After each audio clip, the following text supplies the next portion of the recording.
Good evening, America. Happy Wednesday. Welcome to the latest edition of Just the News, No Noise. You know who I am. I'm John Solomon, your host. Joining you as always from the nation's capital. Amanda's going to join us in a second. We promised you the start of this week we would get you some unprecedented new information about the weaponization in Washington, the decade-long weaponization, protecting Democrats, subjecting Republicans to false investigations. The first two nights we exposed what the leaking looked like, how the media was complicit. The Democratic whistleblower who said he saw personally Adam Schiff instruct staff to leak classified information to dirty up Donald Trump on a false Russia collusion claim. Last night we told you how James Comey, the FBI director, used an emissary to leak information, select information, possibly classified information to the news media, again, to dirty up Donald Trump, because at the end of the day, what James Comey wanted was a special prosecutor. What did Adam Schiff want? Well, he told his staff, I wanted criminal charges against Donald Trump. That's what we laid out the first two nights. Tonight, we're going to show you the other side of this conspiracy, the protection racket. We've all known for a long time that James Comey exonerated Hillary Clinton without authority to do so and without finishing his investigation when it came to the classified emails. Tonight, we're going to tell you about the other Clinton investigation, one that was running in 3 separate FBI offices, New York, Washington, and Little Rock. It was a predicated criminal investigation that was examining whether Hillary Clinton ran a pay-to-play scheme that delivered favors from her perch as Secretary of State, while foreigners and others paid large sums of money to her family foundation, the Clinton Foundation, run by Bill Clinton and their daughter, eventually Chelsea Clinton. 3 separate agencies, 3 separate bureaus, offices of the FBI believe they had predicated evidence to pursue that. Every time they tried to move the ball down the road in the shadows of the 2016 election, they got shut down. I mean, they got shut down at the highest levels of their agency. Andrew McCabe, the deputy director, a man who potentially had a conflict of interest with Hillary Clinton. His wife got money from Hillary Clinton's former campaign chair to run for a Virginia state Senate. And by the way, McCabe attended the meeting where that assistance was solicited. He eventually was conflicted out, but not before he gave the order to his agents that you won't investigate or do anything on this unless I approve it. Downstream from them, 4 different U.S. attorneys' offices under Barack Obama were asked for help by the agents. Agents need help. We need a grand jury. We need to get evidence. We want to move the case down the road. All 3 of those 4 offices told the agents, you're on your own. We will not assist you in your pursuit of criminal charges against Hillary Clinton. And then perhaps the most extraordinary statement in the document that we are going to show you on screen now, they can put it up as you're looking here. The Deputy Attorney General for Barack Obama, Sally Yates, explicitly told the FBI, shut it down, meaning the corruption probes of Hillary Clinton. Think about this. While Donald Trump was out on the campaign trail chanting, lock her up, maybe there was a good reason to lock up Hillary Clinton, he would argue every night, the Obama Justice Department was telling the FBI agents who also thought there might be a reason to lock up Hillary Clinton, shut it down. Remember those words. We have a lot more up for you. In a second, we're going to bring in Senator Ron Johnson, someone who's been instrumental in exposing so much of this incredible, dirty scheme in Washington. But one last piece of note before I bring in Amanda. We have now confirmed tonight there are some prosecutors who have come forward and are willing to cooperate with Attorney General Pam Bondi and, of course, FBI Director Kash Patel, who found this document. He found this document based on some whistleblowers that Just the News had. He went and got it. He has other emails that he's going to be turning over to Congress that I think will further this narrative. This is the beginning, but we've told you this was a double-headed scandal. The first part was pursuing false allegations against Republicans. The second was forming a protection racket around Democrats like Hillary Clinton and Biden family and others, Joe Biden himself, when it came to classified documents. All right, let me bring in my amazing co-host, Amanda Head. We'll have more up on this Just the News about 8:30 tonight. You'll get to read the document for the first time and see our reporting. Amanda, I don't think any of this surprises us, except the fact that someone committed it in excruciating detail to paper. Yeah, you know, the unfortunate thing is that, John, folks like you and Devin Nunes and a lot of others out there, we're screaming from the rooftops about all of this, and you only had one side of the American people who were willing to listen or to give credence to it. So I'll be very interested to see what the media's reaction to this is. Obviously, they were part of the machine. All it took was a word from Adam Schiff, along with the discount, by the way, that we talked about last night. All it took was a word from him for them to grab that baton and absolutely run with it. So they are culpable in all of this, but the American people deserve answers. And I certainly hope that, I would like to see some polling done on this a month or two from now when this has finally settled with the American people and maybe has broken through on the legacy media side of things. I will be very interested to see if they do end up finally covering this. And if they do, maybe we'll see something similar to the day and night difference on Joe Biden coverage. I mean, it was practically day to night. It's like someone flipped a switch between supporting Joe Biden, covering for, his mental limitations, his mental acuity issues, and then all of a sudden he's out of the race and everybody turns on him. I'll be interested to see if there is even a hint of this when it comes to this. The unfortunate thing is that it's not just one person, Joe Biden. It involves a whole lot of people who have built a whole lot of alliances with a whole lot of people in the media. So time will tell. Something amazing, Amanda. The last time someone uttered consequential words like shut it down, it was Richard Nixon trying to get the CIA, to get the FBI to stop investigating the Watergate break-in. We saw what that did to our country's nation. Will Americans be as outraged today as they were then? We'll have to find out when the truth gets out. But tonight, that starts. And you said we want a lot of answers. We're lucky tonight, Amanda, to start with someone who has given us probably more answers than anyone I could think of when it came to the Biden, Clinton, and Obama era scandals. He's the chairman of the Senate Permanent Subcommittee on Investigations. He's a great senator from the state of Wisconsin and a good friend of the show, Senator Ron Johnson. Senator, good to have you back on.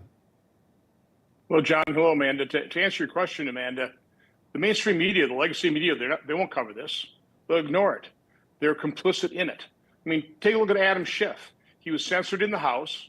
I doubt that was barely covered in California. Now he's been outed here from a standpoint of leaking classified information. He falsified his mortgage papers. I doubt any of this is going to be covered in California. And proof positive of that is after he's censored in the House, he got elected to the Senate from California. Yeah. So again, I wouldn't hold my breath in terms of people being held accountable by the legacy, the corporate media. Now, again, I appreciate all the work that you and John, John's just been, bulldogging this. It's a lot of his contacts, his whistleblowers are making this possible. I think that's the other point to be made, is we need whistleblowers. We don't know what documents exist. Now, I sure wish these whistleblowers would come forward when the statute of limitations has not run out. I think it's one of the reasons they probably are coming forward now. Nobody really can be held accountable legally. So about the only accountability here is exposure. It's extremely important. It is the first step in accountability. But, for somebody like myself, I'm sure for John, for you guys, this is just horribly frustrating. We've been demanding documents. My guess is Kash Patel. He's probably demanded documents. But until a whistleblower comes forward and tells them specifically, here's where you'll find it, the people inside the deep state, they're not going to come up with this. And just think about it. These documents lay dormant throughout the entire first Trump administration. This is when people like Senator Grassley and I were asking for records. We're demanding records. We never got them. We're barely getting them now, and only because of whistleblowers. So again, the deep state, it is deep. It is populated by partisans. They are not Republicans. They are not conservatives. They do not support Donald Trump. So, I mean, we're getting this information, we're clawing it out of them. They're giving up kicking and screaming. You've done a lot to get them screaming and kicking, and you've done a lot to get them finally to give up us things, and all the things you've looked at. I want to just focus on the extraordinary moment of the spring and summer of 2016 now, because we now have a more complete picture than we've ever had. The FBI is ramping up an investigation on false, trumped-up allegations of Russia collusion against Donald Trump, the Republican nominee, while the same Justice Department is ramping down, pressuring its agents not to look at the possibility that the former Secretary of State and Democratic nominee was engaged in pay-to-play. The contrast couldn't be more stunning, but that's what's going on. Your thoughts on how we go about fixing that dynamic, that two people get treated entirely different in the same window? Well, we need to stop funding the deep state. We need to root out the partisan actors. But exactly right. So the FBI, Department of Justice, they're shutting down 2 Clinton scandals. Now, I'm quite sure these investigations were predicated on Peter Schweizer's book, Clinton Cash. They were. I mean, it was out there. I mean, you could see the corruption. Selling our uranium rights to Russia. Raking in, I think, hundreds of millions of dollars in the Clinton Foundation. It just on its face seemed horribly corrupt. Peter Schweizer laid it all out there, so you get people investigating, and then you got Sally Yates shut it down, as you say, while they are ramping up the completely false, the Russian hoax, knowing that it was a false Russian hoax from the Hillary Clinton campaign. Yep. While they're also shutting down the James Comey exoneration memo, that the FBI, the same cast characters who push Crossfire Hurricane, changing things like gross negligence into extremely carelessness, so it wouldn't meet the legal standard of a crime. So no, I mean, it is thoroughly corrupt. Those of us who've investigated this have known it for a long time, so it's good to get confirmation of that. I'm sorry it's too late to probably rely on real criminal investigations, which is why I hope that Pam Bondi ramps us up to a conspiracy where we can get a venue like Florida, where at a minimum we hold a trial, because I can't think of a better venue, day by day, week by week, where we lay out the timeline of the grotesque corruption of these partisans within the Department of Justice, within the FBI, all on the side of the Democrats, all in opposition, sabotaging Trump's first administration. And if they can, they'll do it to a second administration. Yeah, good point. The grand jury better pack their bags and get comfortable. Going through 10 years of conspiracy is going to take a little bit of a while.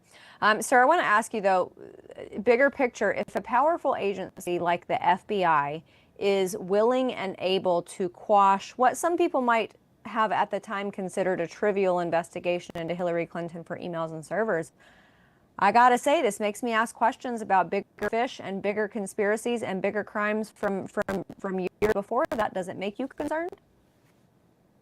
Just on our recess here, I'm reading the book Blowback about the Oklahoma City bombing, which I'm texting excerpts from John Solomon of his participation in uncovering some of the truth of that. I'm not done with the book yet. I don't have any conclusions other than this isn't just history rhyming. This is history repeating itself. So whether you're talking about the JFK assassination, RFK, Martin Luther King, what happened to Oklahoma City, just all the way down. What you see is these federal agencies possibly complicit, possibly know about these things, covering up the fact that they might have had pre-knowledge about some of this stuff. It's all the exact same playbook. It's been going on for decades. They have been lying to the American public, bald-faced for decades on a host of different issues. So, again, I'm just a position. I don't think you can trust the federal government on anything. One thing I think we can trust is the great work that you do as an investigator. You have one of the most powerful committees in the Senate. It can go anywhere to find the fixes that Americans need. We now know that Bill Clinton met with Loretta Lynch right in the middle of this dynamic. And I think a lot of people thought, well, maybe they were trying to fix the email case, but of course they've always denied that. But they've never been asked the question, were you talking about the Clinton Foundation corruption cases with all the powers that your committee has? Is there any temptation to subpoena a Bill Clinton, a Hillary Clinton, a Loretta Lynch, Andy McCabe, and bring them before your committee and get an honest accounting from them? No, I'm tempted multiple times a day to subpoena somebody or bring somebody in. The problem, John, this. Yep. You need documents. Yeah. And unless you have the documents, unless you have the whistleblowers telling you that documents exist, yep, you can call somebody in, they'll just lie to your face. I mean, that's what's happening right now on the House side. James Comer, I appreciate what he's doing. He's calling these people in. They either plead the fifth or they just say, I don't recall that. You need hard documents. You need hard evidence, and they can't know what you have before you start interviewing them. So again, these investigations are extremely difficult. It's hard to prove crimes in a courtroom. It's even more difficult when you're in Congress. You've got a very limited budget. You don't have we can subpoena people. We have very limited ability to actually enforce those subpoenas. The administration and people who work in the deep state know that as well. So it's a tough slog. We need investigative journalists like yourself, and we all need whistleblowers. They're more inclined to come to journalists because they feel more protected, like their identities are going to remain anonymous and sometimes come before Congress. So again, I just applaud all the work you've done in so many cases. The work you did with Fauci all the way back. It's interesting as I'm reading this history, which when I was in plastics, I wasn't paying attention. So as I read this history, how many times your name pops up in terms of being a key investigator in all these cases. So you've been at this a long time. You know what you're doing. You've got your contacts. And that's really what's busting these cases open. Well, thank you, sir, for saying so. But you deserve a lot of credit, too. We wouldn't have known half the things in Russia collusion or Ukraine without your determination. And so the record will show you were a senator that did your oversight work really well. Good to have you on today. Thank you for joining us.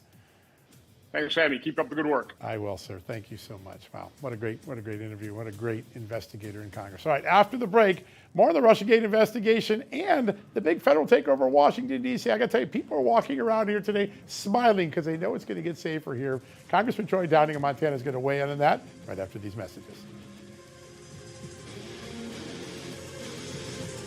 Hey folks, in today's world of misinformation and political spin, it's more important than ever to support organizations that put truth and values first. That's why I support and belong to AMAC, the Association of Mature American Citizens. They're the conservative alternative to AARP, and they're working to preserve faith, family, and freedom, three things that matter to all of us. AMAC members get valuable benefits, discounts on healthcare, travel, and health insurance, exclusive online resources, and a subscription to AMAC's beautiful magazine, one of the best reads out there for an informed patriot like you and I. And all of this is available for as little as $1.20 a month with a 5-year membership. That's what I have, a 5-year membership. Join me. Join the movement today. Visit amac.us/justnews and help AMAC protect America's future.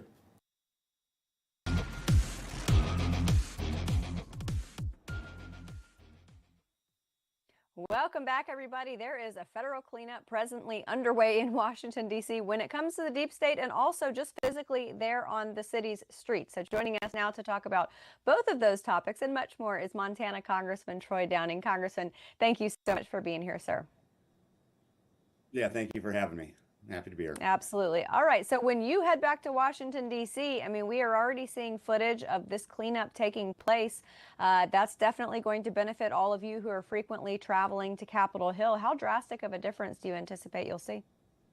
Well, I'm just glad that we're taking some action. I mean, as the president said, this is the capital of the United States of America. It needs to be clean. It needs to be safe. We need to make sure that we're, not having these problems on the streets. I was looking at some data that showed if you took the number of homicides in DC and cut it in half, that's still, twice what the national average is. So something needs to be done. And one of the things that I think is really interesting is you have a lot of folks on the left. This is what happens in these, liberally run cities, is they completely ignore, the law and justice, and things go crazy.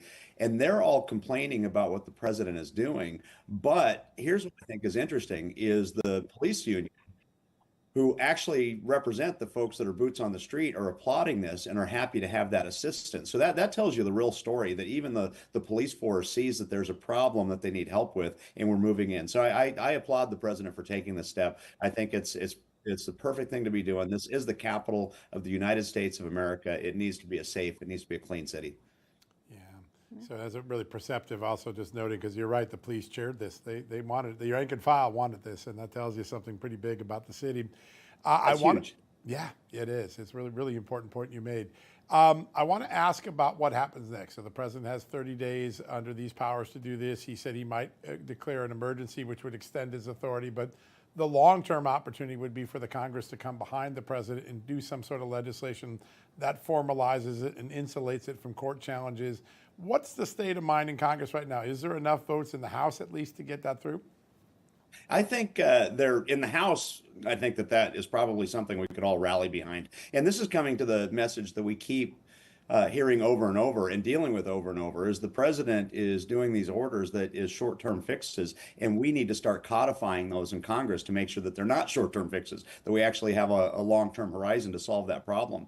And as I'm sure you know, and many of your watchers know, it's a little easier to get something passed in the House than it is to get it to the president's desk because of the requirements to get it through the Senate.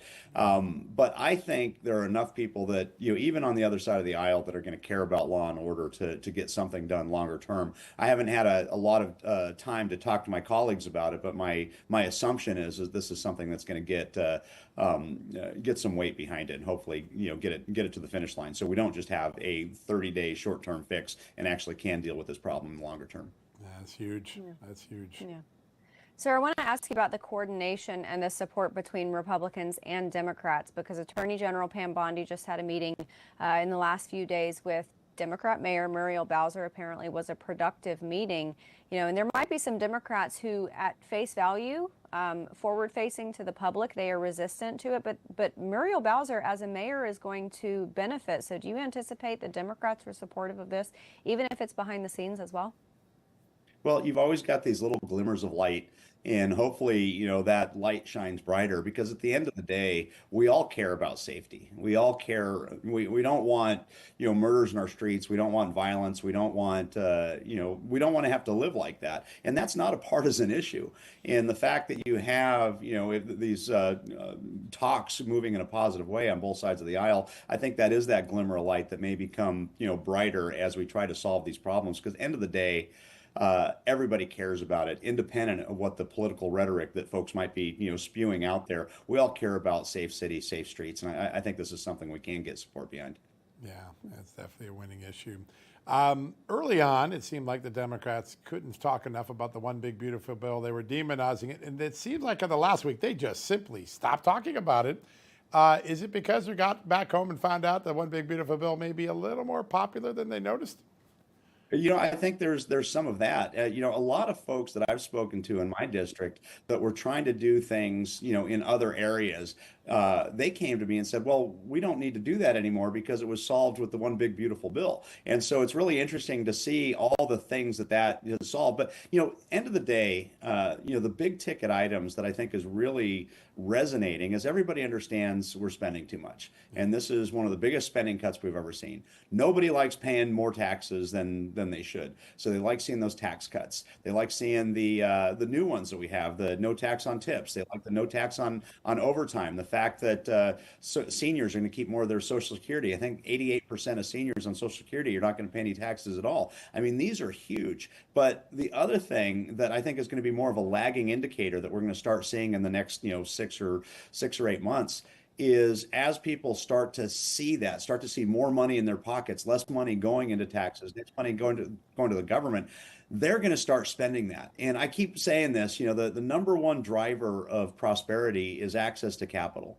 And this is going to put more capital in people's pockets. That's going to build small businesses. It's going to, help families, make ends meet and hopefully, thrive beyond that. It's going to really be helpful. And once that happens, we start pushing this economy forward. I think we're going to see a lot of great things happen. And, one of the negative things we keep hearing about is folks talking about growing the deficit, these issues. But I'm just looking at what we've seen very recently with the CPI coming down from, I think it was 3.7 down to 2.4. All of the naysayers that said that, the trade policy, the tariff policy, one big beautiful bill is going to cause all these problems.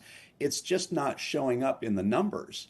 I mean, the one thing that we have seen is, we've seen a little bit of a temporary gap of growth in deficit, but I think that's short term because it's largely due to debt service. And I think everything going on right now is going to be an indicator that hopefully the Fed acts at their next meeting to reduce that, because it's simply an interest rate issue. Once you get that interest rate down, that closes that gap. And once you have people actually keeping more of their money and spending more of their money, that's when you supercharge the economy. And that's when people are going to be really happy. Yeah, no doubt. No doubt. Speaking of numbers and public perception, we now know, thanks to the Census Bureau's monthly population report, that we are down about 1.6 million illegal immigrants in this country. Now, a month or two ago, all we were hearing about in the news cycle was fear-mongering and demonizing of these ICE raids across the country. But that seems to, for the most part, have fizzled out of the news cycle. Is that because the American people are still largely behind removing illegal immigrants from this country? I think they are. They're tapping into resources that we want to spend on people that are actually entitled to those resources, and I think people are just tired of that. It's not that anybody's anti-immigration or anti-immigrant. We have a process, and we need to be very clear about what that process is, and not having people, that we had in the last 4 years under the Biden administration, just crossing, both our borders, not just the southern, the northern as well. And these are not folks that are just coming because they're economic refugees. They're coming for all kinds of problems. They're coming from, countries that are adversarial to the United States and disappearing into the population. I think people really understand that there's a lot of bad that happened, and we needed to stop it. And Trump stopped that right away. We needed to start getting some of these illegals out, and then get back to a system where we actually have laws and processes for legal immigration, so we can start that process and have control and understanding of who's coming into this country and why, and not just have it be a free for all. Yeah, so important. Sir, before I let you go, you served our country bravely. A big moment in global history awaits on Friday. The Putin-Trump summit could redefine the continent of Europe and maybe put this war to aside for a second. What's your expectation? You always look at these things through the eye of all the training you have. What do you expect to have happen? Well, just look at what this administration has done so far in, solving these problems with Azerbaijan, with all these problems. I think if there's one person on this planet that can solve this problem right now, it's Donald Trump.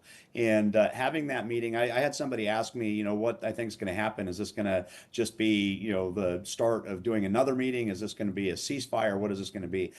What I've seen the capabilities of this administration and actually getting people to the table and getting solutions in small amounts of time. I'm pretty bullish that they're going to get to some agreement that stops the killing, stops this war. I think it's going to go beyond a ceasefire and actually see an end to this, because everybody, the entire planet wants to see an end to this. And I think that they just need somebody to broker that. And I think that Donald Trump is the person who can broker that. So I'm really excited to see what comes up on Friday. Pretty amazing. Yeah.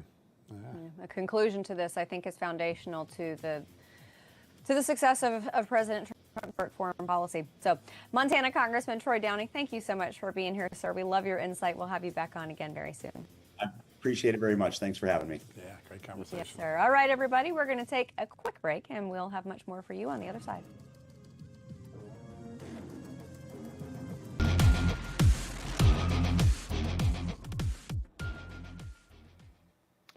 Welcome back, everybody. A couple weeks ago, I got to attend an extraordinary event, the ADF Summit, the Alliance Defending Freedom Summit. And there they told the story of an extraordinary mom who began the abortion process of taking the abortion pill, then had second doubts, tried to stop. People were trying to block her from stopping her abortion. God blessed her. She had a beautiful baby girl. It's an amazing story, but it also brings up a major legal battle that's been playing out in the state of Colorado, which has tried to prevent doctors from providing any assistance to women who have doubts about the abortion they may have started with chemical drugs. Joining us now to bring us up to speed and a major legal victory that they've achieved is the Senior Counsel and Director of the Center for Conscience Initiatives at Alliance Defending Freedom, better known as ADF, Hal Frampton. Hal, great to have you on the show. Great to be here. You would think in a democratic state that says it's a pro-choice state that a woman who had chosen to stop her abortion process through abortion pills would be given that choice, but I guess we would be wrong in Colorado, right? So it would seem, but thankfully a federal court stepped in and at least on a preliminary basis struck down the abortion pill reversal ban and will allow doctors to provide that care going forward to women who want it. Yeah, big victory. Absolutely. So for those who oppose the availability or the use of this drug, what on earth is their reasoning? I mean, like John said, this is a choice. It's really puzzling because as you say,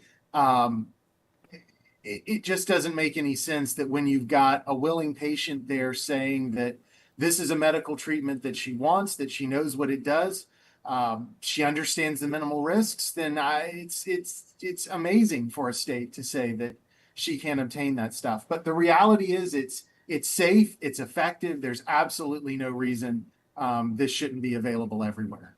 Yeah, this is a big issue that ADF has helped work on, because in the era of cancel culture, one of the things that has happened is that the government has insinuated itself in the private relationship between healthcare providers and their patients. In this case, you had a nurse that was simply trying to provide the best medical care for her patient based on that patient's wishes, and the state was preventing that from happening. You represented the nurse. She told her story along with the mom at your summit. The patient-doctor relationship has taken a lot of intrusions in the last few years.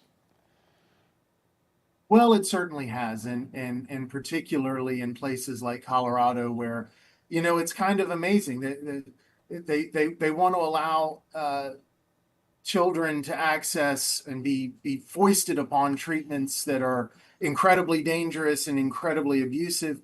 But then you get a situation like this one where you've got something that's safe and effective, allows a woman to carry a child to term, and Colorado says no. I mean, the political agenda is on full display.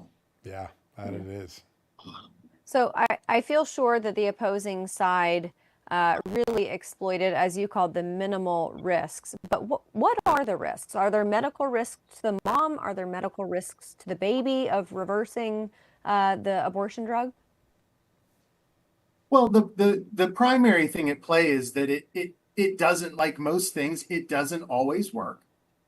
It's something that you can try. It depends on the point at which the woman gets there and begins the process.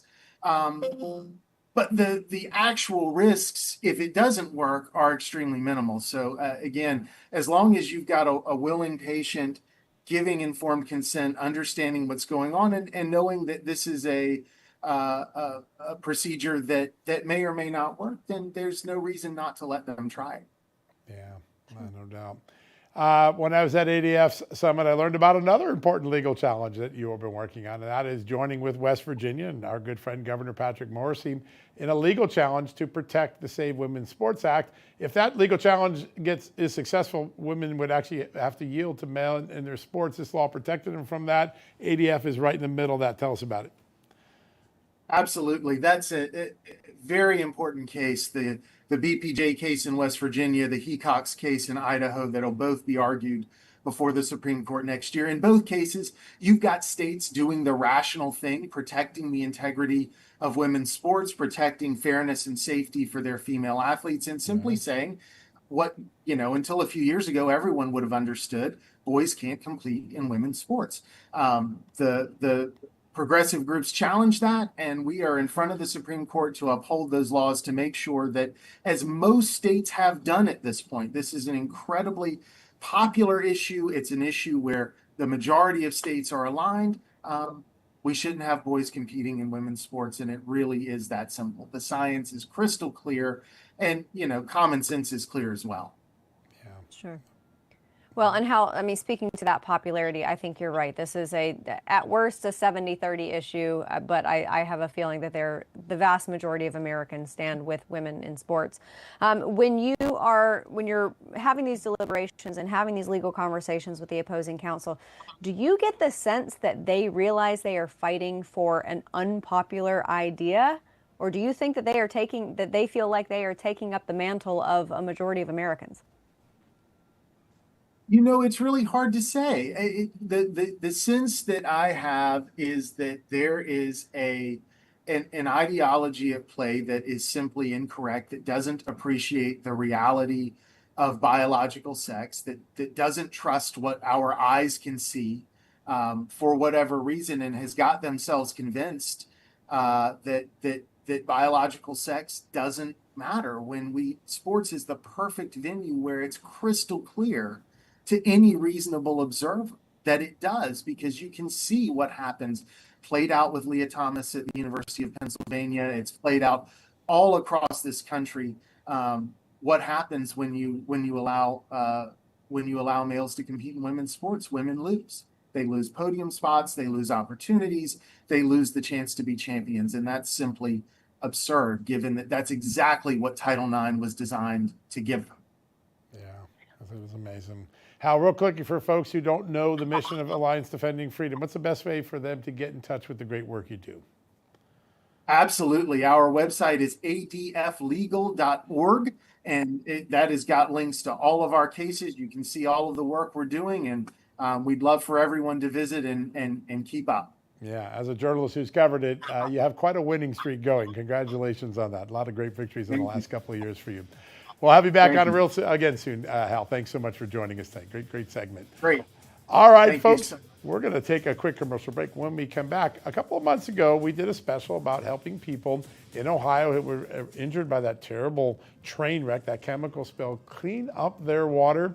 The gentleman who created that incredible water filter, so many of us donated to make that possible so Ohioans could get it. He's back on the case, this time in Texas, where the floods just struck. Nelson is going to be here in just a second. You're going to love what he's up to next. We'll have that right after the commercial break.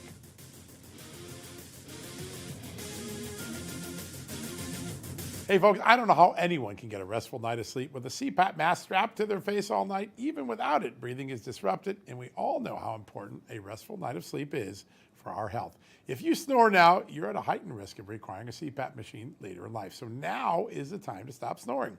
One of the easiest, smartest, fastest ways to stop snoring is Zypa. Zypa is the comfortable doctor-designed mouthpiece that can stop snoring as fast as the first night. Now, don't be fooled by imitators.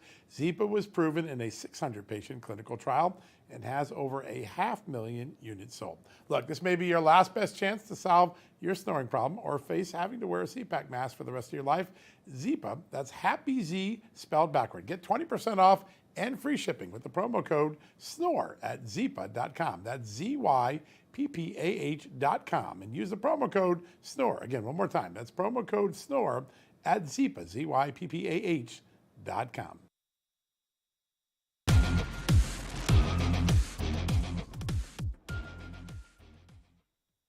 Welcome back, everybody. Remember those devastating floods in Kerrville, Texas last month? I mean, how can you forget? That community still needs a lot of help. And there is one company that is already doing a lot for the people of Central Texas, and they need your help to do even more. They are Century H2O, and they are working to bring clean water to the residents affected by that flooding. So joining us now is Century H2O's CEO, Nelson McElveen. Nelson, great to see you. Great to see you too, Amanda. Appreciate it. All right. Tell us how you are incorporating the solutions that your company provides into Central Texas, where there is obviously such a dire need for disaster recovery. Well, we just come out with a new filter, and the filter is made out of paper. We do not need chlorine. We do not need ammonia to take the parasites and the bacteria out of the water. When you have a problem where the river overflows like this, it gets into every segment of the water tablet.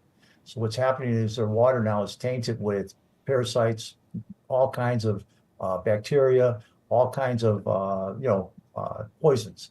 What we have is a solution to remove all those components out. So we're going in with a whole house system, and we're going to provide 1,000 units to 1,000 homes that have been basically damaged by this water.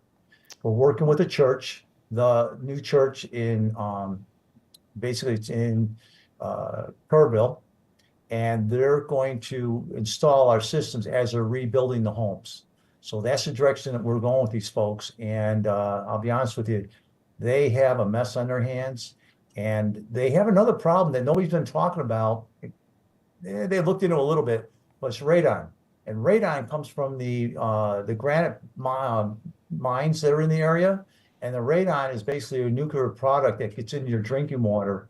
And when they discard their hot water tanks, they have to put them in a special, let's call it a cement coffin, so it doesn't contaminate the ground any further. We have a product in our home systems that remove radon out of the drinking water. So long term is radon, short term it's getting the parasites, bacteria, the PFAs out of the water, the fluoride out of the water. We're going to pull all that out going forward. So right now we start shipping today. These filters are complicated. They're not carbon black filters. So, we're shipping today, and we will be shipping for the next year and a half. That is amazing. Wow, it is so great what you're doing. You did this for the folks of Ohio after that terrible toxic train crash, and now you're doing it in Texas. People are sitting here watching, and the first thing is, I love what Nelson's doing. Can I help him in some way? I know you have different ways for just everyday folks like us who've escaped the floods and other problems in the last few years. How can we help achieve what you're trying to do for the folks at Kerrville? Well, let's make it simple, okay? Everybody needs this product in their home. Yep. All right, it's going to change your life. When you start drinking this water, it has magnesium, it has a calcium, it has no fluoride in it. It has alkaline water in it, okay? We take out all pharmaceutical VOCs, meaning vaccines, meaning PFAs, and plastic. We take out vinyl chloride out of the water. All that can be taken out for a price point of around $350, and it takes 30 minutes to put it in your sink. Underneath your sink, you hook it on the cold side of your sink. You don't need a plumber, and you're done. Simple. We have shower heads. Grab one of those, you put it on your shower. Now you're not taking in poison through your skin. Your skin takes in a pint of water every time you take a shower, up to a pint. So you're not taking any of that in. You're now bathing in poison-free oxygenated water, and we put heavy oxygen into the water. Okay, so what that's going to mean is, men, your prostates are going to shrink. You're not going to go to the bathroom at night. Women, you're going to see the lines in your face start filling in because now you're getting hydrated. You're not getting dehydrated when you take in bottled water, or if you take in RO water, reverse osmosis water. It's dead water. This water's alive. You're going to see your animals live longer. We have a dog rescue, and I got dogs that are 17 years old, big ones, small ones, 20. And it's normal. Like my wife's like, these aren't even our dogs, and they're never going to ever leave. So that's what this water does. You're going to see a whole change in your world. And if you go with the whole house system, your house gets healthy. How'd you like to have no scale in your hot water tank? On demand's work, hot water tanks. Your wash machine has no mold or fungus in it. Your dishwasher is spot free.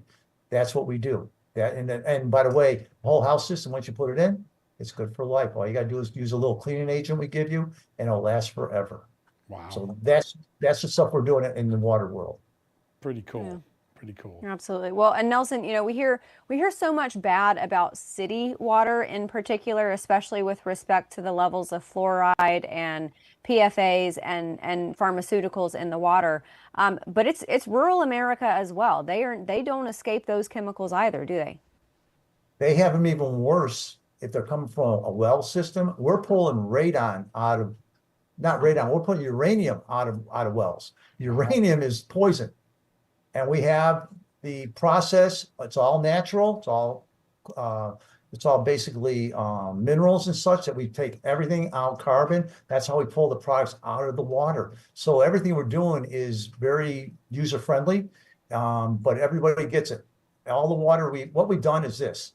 When I take in pills, when I take in vaccines, and when I go to the washroom, you get to drink it. Sooner or later, you're going to drink it. It goes right into the ground. It sits in the ground, and we're drinking dark water in Arizona. So the water used to sit 10 years, maybe a year, and they're pulling it back out of the ground now. So there's where you're at. And if you don't have a point of use cleaner for your water, the water you're bringing through that tap is not good. And I mean, whoever thought drinking chlorine is okay? Whoever thought now drinking ammonia, they put in, you've heard of the word chloramines? That's what you're drinking. That isn't okay. Yeah. Yeah.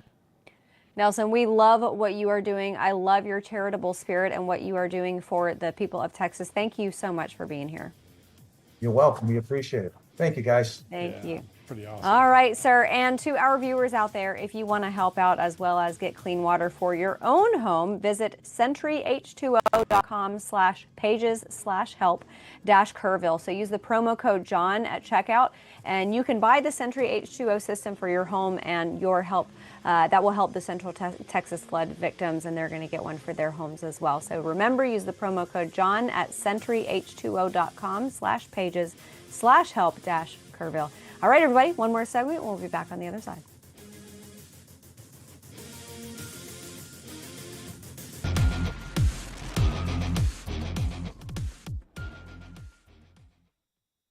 Welcome back, everybody. John, I want to start off with DC crime and what is happening to fix it with the federalization, the federal makeover that DC is getting. So we just passed 100 arrests in that city. And, I wonder, John, if this is the type of thing that you just need 100 arrests and then the crime starts to lessen on its own. Much like the border, John, we saw this when President Trump was elected. He didn't even have to get into office, and we already saw those numbers of illegal border crossings going down. You send out the message that you're serious about it, and then the problem seems to fix itself. Yeah. Listen, I think the bigger impact is just the visible deterrence. You now have people patrolling the streets with guns and uniforms. Some are FBI uniforms, some are National Guard. I think I saw a couple last night as I was going home late at night. There were some ugly protests out there, and there were these pretty buff-looking soldiers that I don't think anyone was wanting to mix with. It's the show of force. It's the idea that there are people there to help and respond in a moment if something turns bad. That's going to have a psychological effect. Listen, every day in this city, there's 100, 150 arrests. That's not an unusual thing with a police department with 200, 300, or 20, 30,000 police officers. But I think it's the visible deterrence, something that you didn't see. Most of the time, the DC cops are so stretched thin that you don't see them on the patrol, right? They're just responding to one crisis to the next. Having people on patrol has created a mental note, and it's probably told some of the hooligans that were creating this horrible violence, just randomly killing, attacking, beating people, stealing their cars. It's going to be a little harder now because we're walking around and we can see you. And I think that's going to be the biggest thing. It's a psychological deterrence. And I suspect in a few months, this city's going to feel and operate a lot differently. I certainly hope so, because it's our capital city. You know, it should be the crowning jewel of our country. When people come here, they obviously want to come to the Capitol. You know, there was an amazing statistic that Congressman Downing gave us today. If you took the murder rate in D.C. right now, cut it in half, it's still higher than almost all cities. Yeah, he said it was still almost twice as high as all cities. And the Democrats are trying to defend that record. I mean, come on. Can we do a little better than that? It's incredible. So, John, a lot of our conversations over the last half a decade or so with Joe Biden in office has centered around illegal immigration, of course. Yeah. And along with that, illegal drug crime that filters into this country from that. Yeah. But in an effort to bring that down, we now have an agreement with Mexico. They are going to send over 26 of their high-ranking cartel figures who are on the U.S. most wanted list. So that seems like a good sign of coordination to me. We've seen in the past a little bit of pushback from their president, but it seems like this is progress. Yeah, no, this is a big deal, and it's one of many concessions that the President Trump has gotten out of the Mexican president. She's a socialist, he's not, but they're able to work together because she knows what she needs from the United States, and this was a big win. It also is a way for her to try to forestall any military actions targeting there, get ahead of it. Hey, we don't want you bombing our land, so here, take these guys, and I think that that's a little bit of the dynamic.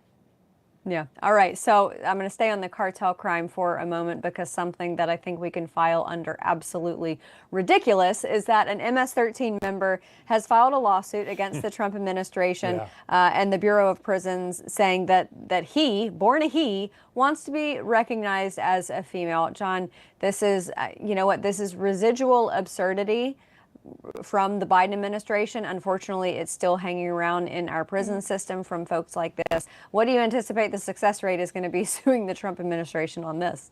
Pretty low, pretty low. I mean, listen, just think about what's happened in the last couple of days. I mean, today, the appeals court ruled that President Trump can proceed. It lifted the block on President Trump dismantling USAID. These are major wins. And by the way, these are precedent-setting court rulings that are going to affect future presidents. Donald Trump is not only blazing the way for himself, these are going to be rulings that future presidents are going to rely on, because he's reestablished what a president can and can't do.